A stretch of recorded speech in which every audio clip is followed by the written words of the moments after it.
Hello everyone, hope you all are doing well. So today we are going to do the next question of our agriculture optional answer writing practice series. जो हमारी agriculture optional answer writing practice series है उसके next question को आज हम लोग करने वाले हैं. And today's question is describe the different classes of seeds. Okay, what are the essential requirements for production of certified seeds? तो डिफरेंट क्लासेस ऑफ सीड क्या क्या है उसको डिस्क्राइब करना है और सर्टिफाइड सीड के प्रोडक्शन में के लिए एसेंशियल रिक्वायरमेंट्स क्या क्या होते हैं. ठीक है, तो let's see how we approach this answer. And this question was asked in 2023 IOFS examination. जो 2023 की आपकी आईओएफएस एग्जाम की एग्रीकल्चर ऑप्शनल पेपर थी उसमें ये क्वेश्चन आ चुका है. So it becomes very important for us. So let's see how we approach the answer. और रही बात क्लासेस ऑफ सीड्स की, तो ये काफी बार पहले ही पूछा जा चुका है. It has been asked several times before. So let's see how we approach this answer. इसीलिए आप इसको अच्छे से देख लेना क्लासेस ऑफ सीड्स. ठीक है, जो भी 4 क्लासेस होते हैं सर्टिफाइड, वो तो खैर हम डिस्कस करेंगे अभी. तो सबसे पहले you should know there are 4 classes of improved seed. ठीक है, they are nucleus seed, breeder seed, foundation seed and certified seed. Generally हम लोग ये 4 क्लास लेते हैं. कहीं कहीं पे आपको रजिस्टर्ड सीड्स के बारे में भी रहेगा, पर उसको उतना ध्यान नहीं देना है. अगर आप ये 4 classes are important. Actually registered seed कुछ है नहीं, फाउंडेशन सीड और सर्टिफाइड सीड के बीच में कभी कभी रजिस्टर्ड सीड ले लेते हैं. That is not usually taken. ठीक है, तो रजिस्टर्ड सीड्स को उतना ध्यान नहीं देना. ये 4 को आपको हमेशा याद रखना है: nucleus seed, breeder seed, foundation seed and certified seed. So why do we need an improved classes of seed और different classes of seeds क्यों हमें चाहिए? सबसे पहले तो experiments, that is varietal improvement हो पाए.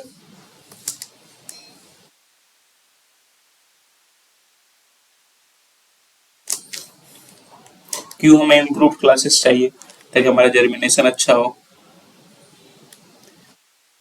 We get better germination, हमारा सीडलिंग ग्रोथ अच्छा हो.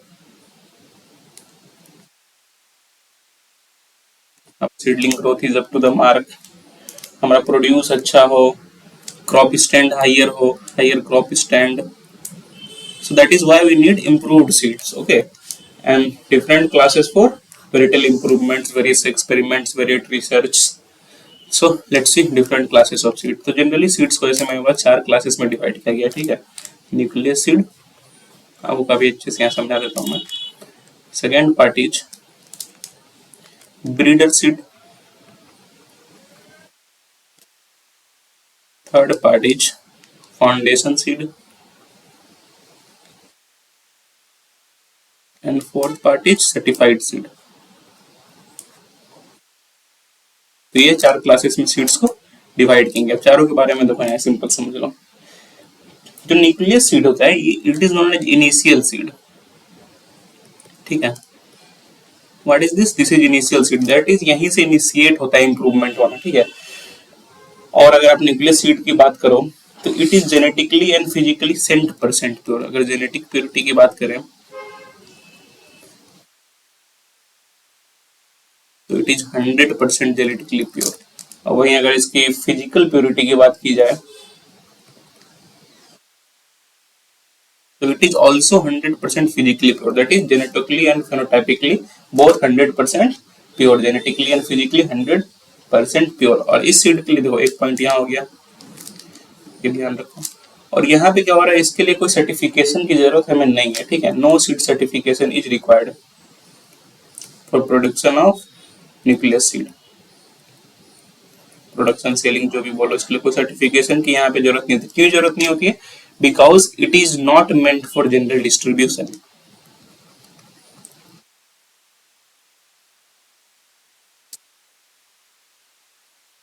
ये जनरल डिस्ट्रीब्यूशन के लिए नहीं बना है. क्यों बना है? For production of breeder seed. Nucleus seed का क्या मेन रोल है? क्योंकि इसके नेक्स्ट स्टेज में अगर आप जाओगे तो हम लोग कैसे प्रोड्यूस करते हैं? Breeder seed. तो let's move to the breeder seed. ये क्या है? Progeny of nucleus seed.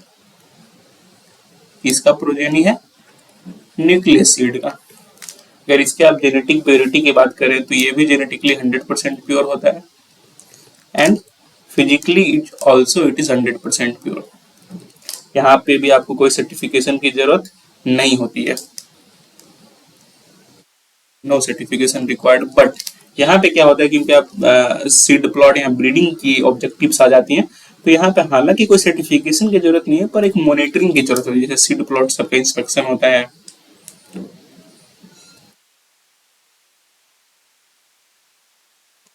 ठीक है, ताकि हमें पता चल जाए कि हम लोग ठीक से ये प्रोड्यूस कर पा रहे हैं नहीं है, ब्रीडिंग यहाँ पे ठीक से हो रही है कि नहीं। और ये भी आपका जनरल डिस्ट्रीब्यूशन के लिए यूज नहीं होता है, यहाँ पर भी also not use for general distribution. तो इसको हम लोग क्या ही रोल होता है, ब्रीडर सीड, जैसे न्यूक्लियस सीड का रोल होता है ब्रीडर सीड को बनाने में, उसी तरह breeder seed is use to produce the foundation seed. ठीक है, तो फाउंडेशन सीड क्या हो गया, प्रोजेनी ऑफ ब्रीडर सीड। अब यहाँ पे आप देखो, ये जेनेटिकली 100% प्योर होता है, बट फिजिकली में इसको हम लोग 100% प्योर लेकर नहीं चलते हैं। इसका 98% physical purity is permissible. That is, अगर आपका फाउंडेशन सीड 98% भी फिजिकल प्योर है तो इट इज परमिसेबल, ऐसा नहीं कि उसको रिजेक्ट कर दिया जाएगा। और यहाँ पे देखो, अगर आप सर्टिफिकेशन की बात करो तो यहाँ पे सर्टिफिकेशन का आपको जरूरत पड़ता है। यहाँ से आपको सर्टिफिकेशन का रोल स्टार्ट हो गया, ठीक है। और इसका सर्टिफिकेशन जनरली जो हमारे स्टेट सीड सर्टिफिकेशन एजेंसी है वो लोग करती है, SSC, that is state seed certification agency. और इसको भी आप जनरली, इसका मेन रोल क्या है, टू प्रोड्यूस सर्टिफाइड सीड। ठीक है, ये भी जनरल आपका डिस्ट्रीब्यूशन के लिए, नॉट फॉर जनरल डिस्ट्रीब्यूशन। इसका रोल, मेन रोल क्या है, to production of certified seed. Certified seed क्या हो गया, प्रोजेनी ऑफ फाउंडेशन सीड। ठीक है, इसमें भी आप देखो तो जेनेटिक प्योरिटी इसकी 100% होती है, पर फिजिकल प्योरिटी 98% इज परमिसेबल। ठीक है, इसकी भी सर्टिफिकेशन होती है, इसकी सर्टिफिकेशन इज इम्पोर्टेंट। ठीक है, इसकी सर्टिफिकेशन में जनरली जो स्टेट सीड सर्टिफिकेशन एजेंसी है वही करती है। और यहाँ पे जो मेंटल है कि ये जो सर्टिफाइड सीड है, that is now available for distribution to farmers. ये फार्मर्स को अवेलेबल करा दिए जाते हैं, क्योंकि certified certification that is properly certified कि अब ये भाई वेराइटल इंप्रूवमेंट इतना होना तो हो गया, अब इसको फार्मर्स को यूज करने के लिए दे दिया जाए। So this is the four quality, this is the four classes of seeds. ठीक है, तो यहाँ से आपको आइडिया लग गया होगा कि चारों में क्या डिफरेंस है और चारों के बारे में क्या क्या आपको लिखना है। न्यूक्लियस सीड क्या है, इनिशियल सीड किसी की प्रोजेनी नहीं है, कुछ कम स्मॉल क्वांटिटी में जो इनिशियल सीड रहती है दैट इज न्यूक्लियस सीड। इससे हम लोगों ने बनाया ब्रीडर सीड। फिर ब्रीडर सीड किसके बनाया, न्यूक्लियस सीड से, तो किसकी प्रोजेनी होगी, न्यूक्लियस सीड की। फिर फाउंडेशन सीड प्रोजेनी होगी ब्रीडर सीड की, और सर्टिफाइड सीड प्रोजेनी होगी फाउंडेशन सीड की। जेनेटिक प्योरिटी की बात करें तो सारे सीड्स में आप देख लो 100% जेनेटिकली प्योर होना चाहिए। वही फिजिकल प्योरिटी की बात करें तो 100% फिजिकल प्योरिटी होनी चाहिए nucleus and breeder seed, but foundation और सर्टिफाइड सीड में इसको 98% परमिसेबल रखा गया है। सर्टिफिकेशन की कोई जरूरत नहीं होती न्यूक्लियस सीड में। ब्रीडर सीड में भी सर्टिफिकेशन की कोई जरूरत नहीं, पर क्योंकि यहाँ ब्रीडिंग के ऑब्जेक्टिव्स आ जाते हैं तो थोड़ी सीड प्लॉट इंस्पेक्शन वगैरह इंपॉर्टेंट हो जाता है। फिर फाउंडेशन सीड में certification is needed and certified seed में certification is needed. Generally certification is given by state seed certification agency. अगर आप न्यूक्लियस सीड की बात करें तो उसको जनरल डिस्ट्रीब्यूशन के लिए नहीं रखा गया है, it is for production of breeder seed. उसी तरह ब्रीडर सीड को भी जनरल डिस्ट्रीब्यूशन के लिए नहीं रखा गया, it is for production of foundation seed. Foundation seed को भी जनरल डिस्ट्रीब्यूशन के लिए नहीं रखा गया, it is for production of certified seed. But certified seed here is now, when certified seed is produced, it is for the use of farmers, it is for the distribution of farmers। तो I hope आपको यहाँ से एक idea लग गया होगा। ठीक है, यहाँ तक अगर जेनेटिक प्योरिटी की बात करें तो यहाँ जैसे, हालांकि मैंने 100% लिखा हुआ है, पर यहाँ पर 99.9% भी परमिसेबल है। ठीक है, इस चीज को आप ध्यान में रखना। ठीक है ना, एक पार्ट का क्वेश्चन, एक क्वेश्चन का पहला पार्ट तो समझ गया है। आई डोंट थिंक ये चारों चीज आप भूल पाओगे। It is very easy to mug up this things, और इसको अच्छे से आप ध्यान में रखना, आपको अच्छे समझ में आ गया first part. Now second part is what are the essential requirements of certified seed, production of certified seed. Certified seed के प्रोडक्शन में क्या क्या एसेंशियल रिक्वायरमेंट होता है।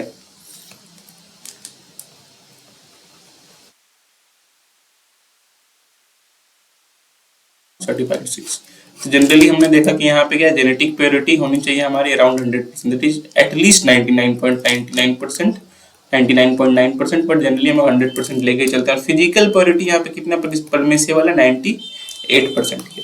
तो अब ये दोनों तो मेन चीज हुए जो कि आपका सर्टिफाइड सीड में होने ही चाहिए। अगर इससे कम हो गया तो that seed will be rejected. तो ये चीज हम मेंटेन कर पाए, इसके लिए प्रोडक्शन में हम लोग क्या क्या स्टेप्स लेते हैं। सबसे पहले कि हमारा जो पैकेज ऑफ प्रैक्टिसेस है वो अच्छा होना चाहिए।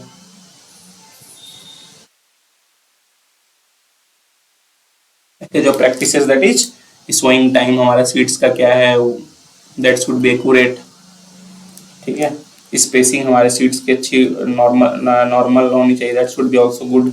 जो स्पेसिफाइड स्पेसिंग है वो फर्टिलाइजर एज पर रिक्वायरमेंट होनी चाहिए। होइंग एंड वीडिंग हम लोग एज पर रिक्वायरमेंट करने होनी चाहिए। तो ये सारी चीज जो है, जो हमें नॉर्मल चीजें हैं, जो पैकेज ऑफ प्रैक्टिसेस है, ये हमें मेंटेन करना होगा ताकि जेनेटिक प्योरिटी और फिजिकल प्योरिटी मेंटेन रहे। सेकेंडली क्या होगा कि जो हमारा आइसोलेशन डिस्टेंस है उसको हम लोग को मेंटेन करना होगा ताकि प्योरिटी मेंटेन रहे। अलग क्रॉप्स के जो सीड्स आप प्रोड्यूस करोगे तो उसका अलग अलग आइसोलेशन डिस्टेंस है, ठीक है, उसको आप ध्यान में रख सकते हो। नेक्स्ट, प्लांट प्रोटेक्शन मेजर्स का हमें यूज करना होगा।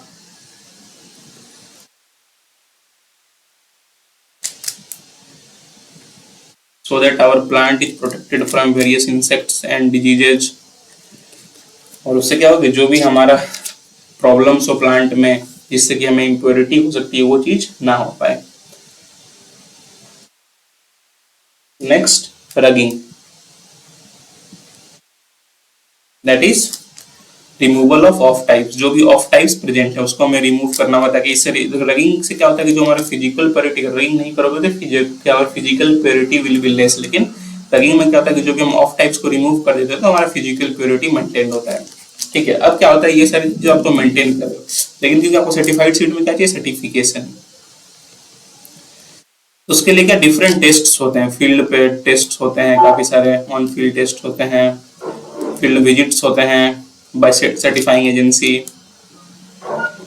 जर्मिनेशन टेस्ट्स होते हैं। तो इन सबका एक लिमिट है। जैसे कि मान के चलो अगर आप सर्टिफाइड सीड की बात कर रहे हो तो हर एक क्रॉप का अलग अलग एक लिमिट है। जैसे वीट है तो वीट में क्या है, मिनिमम 85% जर्मिनेशन होना चाहिए। उसके बाद मान के चलो आपका लेंटिल है तो लेंटिल में मिनिमम 75% जर्मिनेशन होनी चाहिए। लिनसीड है, लिनसीड में आपके 80% मिनिमम जर्मिनेशन होनी चाहिए। तो it is different criteria based on different crops. तो ऐसे ऑफ टाइप्स की बात करते हैं हम लोग। तो ऑफ टाइप्स की अगर ये बात करें तो ऑफ टाइप्स का भी एक ही है। जैसे मान के चलो हमारा वीट है, वीट में ऑफ साइड्स 0.01% से अधिक नहीं होना चाहिए। तो this is how criteria is maintain, कि इस तरह से हम लोग डिफरेंट टाइप्स ऑफ टाइप्स का ये करके रखते हैं। हर एक क्रॉप का क्राइटेरिया मेंटेन्ड है और प्रोडक्शन के टाइम हमें वो सारी क्राइटेरिया फुलफिल करनी होती है ताकि जो भी हमारा सर्टिफाइंग एजेंसी आके उसको विजिट कर रहा हो, टेस्ट कर रहा हो, चाहे जर्मिनेशन टेस्ट हो, ऑन फील्ड टेस्ट हो या अदर कोई भी टेस्ट हो, तो उसमें हमारी सीड्स खड़ी उतरे और they are successful in the testing or they get certified। So I hope you understand everything और इस बेसिस पे आप एक अच्छा आंसर लिख सकते हो। So that is all for today। Please do like, please do share and please do subscribe। It takes a lot of hard work to make such videos for you on regular basis। अगर आप like करते हो, share करते हो, subscribe करते हो तो काफी मोटिवेशन मिलता है हमें कि हम और बेसिक वीडियोज आप सबके लिए रेगुलरली बना पाए। So that is all for today। Have a nice day। Thank you।